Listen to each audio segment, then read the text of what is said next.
उत्तर सोलापूर तालुक्यातील जिल्हा परिषद आणि पंचायत समितीच्या सर्वच्या सर्व 9 जागा भारतीय जनता पक्ष स्वबळावर लढवणार असल्याची माहिती भाजपचे प्रांतिक सदस्य श्री शहाजी पवार यांनी जनता लाईव्ह न्यूज चॅनेलशी बोलताना दिली आहे.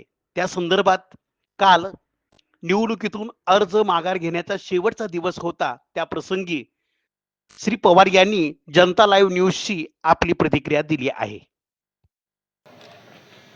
जिल्हा परिषद पंचायत समितीच्या उत्तर तालुक्याच्या निवडणुकीच्या निमित्तानं आज उमेदवारी अर्ज मागं घेण्याचा शेवटचा दिवस होता आणि त्या अनुषंगानं जे आम्ही उमेदवार भारतीय जनता पार्टीसाठी 3 जिल्हा परिषद आणि 6 पंचायत समिती गणासाठी उमेदवार दिले ते आमचे पूर्णच्या पूर्ण तसेच राहिलेले आहेत.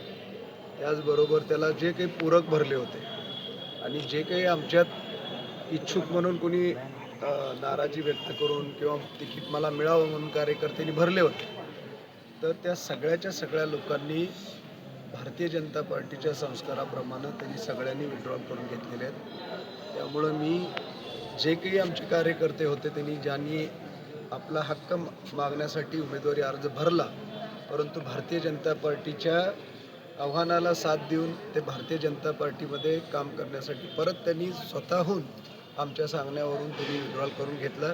त्या सगळ्यांना मी भविष्यकाळामध्ये शुभेच्छाही देतो आणि त्यांच्या सगळ्यांचे धन्यवाद आभारी व्यक्त करतो. विविध अर्पण गटातून पुन्हा एक पाठिंबा वगैरे काय दिला? विविध अर्पण गटामधून जनतेने आम्हाला फार मोठ्या प्रमाणात पाठिंबा दिलेला आहे. त्यामुळं विविध अर्पण गटच नाही तर तिन्ही गटामध्ये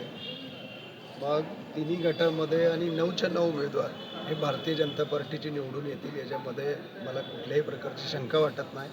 कारण जनतेने तो विश्वास, जनतेचं संपादन भारतीय जनता पार्टीने केला आहे, नेत्यांनी केला आहे, कार्यकर्त्यांनी केला आहे. माजी सभापती रजनी बडकुंबे यांनी माघार घेत काकासाठे यांना पाठिंबा दिला आहे. लोकशाही आहे. लोकशाहीमध्ये त्यांनी भरलाच भारतीय जनता पार्टीकडून नव्हता, त्यामुळे त्यांना कुणाला पाठिंबा द्यावा किंवा त्यांनी कुणाकडून भरला, पण मला माहिती आहे ज्यांनी कमळ चिन्हावर उमेदवारी मागण्यासाठी फॉर्म भरला होता त्यातला एकही फॉर्म म्हणजे राहिला नाही आणि त्यांनी कमळ चिन्ह मागणी करून विरोधकाकडे एकाकडे पाठिंबा द्यायला गेले नाहीत आणि जाणारही नाहीत याचा विश्वास भारतीय जनता पार्टीला आहे.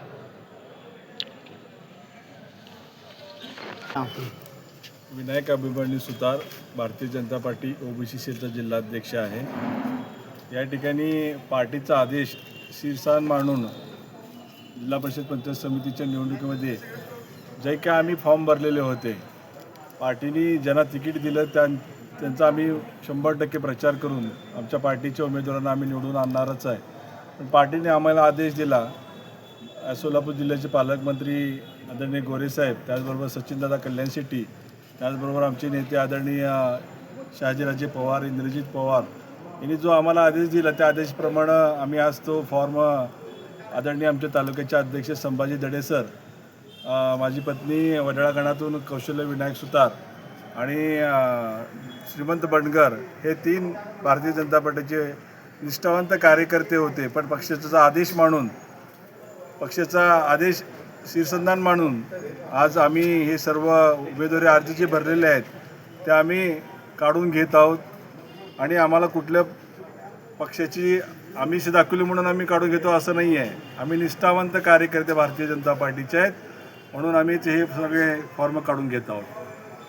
भारतीय जनता पार्टीच्या विचाराशी आम्ही जोडलेली सर्वजणच आहेत.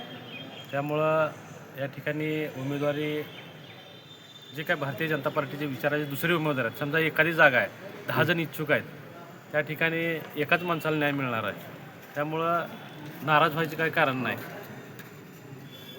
तुम्ही कुठल्या पंचायत समितीसाठी आज जिल्हा परिषद अर्ज भरला, आता कोण माघारी कोण त्यांची नावं वगैरे आपल्याकडे द्या. मी नानद पंचायत समिती गणातून फॉर्म भरला होता. त्या ठिकाणी सुनील दगडू भोसले यांना भारतीय जनता पार्टीच्या वतीने अधिकृत उमेदवारी जाहीर केली. त्याबद्दल मी माघार घेतो. मी अविनाश शिरसाट, भारतीय जनता पार्टी तालुका उपाध्यक्ष आम्ही एक निष्ठावंत कार्यकर्ता आहोत. म्हणजे पक्षाने जो उमेदवार देईल तो आमचा उमेदवार, आणि आमचा उमेदवार हा कमळ असतो. त्यामुळे आम्ही जे काही अपक्ष फॉर्म भरलेले होते त्यामुळे आज सर्वांनी पक्षाचा आदेश मागून आणि आमचे नेते शहाजीभाऊ पवार यांच्या सूचनेनं आम्ही आज सर्वजण अर्ज माघार घेत आहोत. आणि पक्षाचे जे अधिकृत उमेदवार असतील त्यांना निवडून आणण्यासाठी आम्ही रात्रंदिवस त्यांचा प्रचार करून जीवाचं रान करून त्यांना आम्ही निवडून आणण्यासाठी प्रयत्न करणार आहोत.